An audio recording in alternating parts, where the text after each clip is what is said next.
Richie Rivero inaming magkarelasyon na at si Leren May Bautista. Nag-post si Richie Rivero sa unang pagkakataon ng picture ni Leren May Bautista kalakip ng kanyang mensahe para saan niya ay nakikita niyang real queen.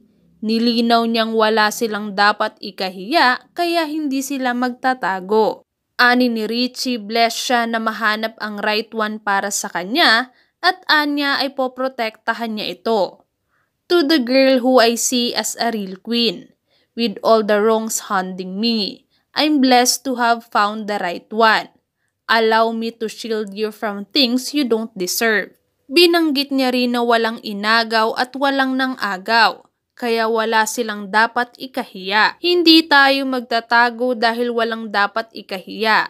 Walang nang-agaw at walang inagaw. Walang bibitaw dahil masaya tayong magkahawak kamay.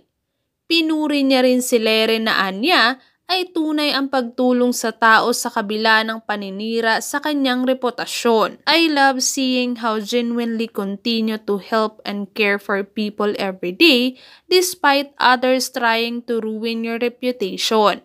Rest assured I will be with you in inspiring people to always be better. Thank you for being so selfless and simple. I promise to never again live a life manipulated by someone's fantasy.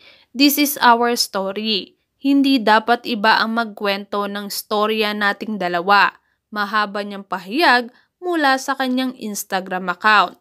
Hindi naman nagpaawat ang netizen na to na magkomento. Sus, ganyan naman talaga linyahan nyo pag nabuko kayo. Younger version ka ata ni Kolokoy eh. Lol.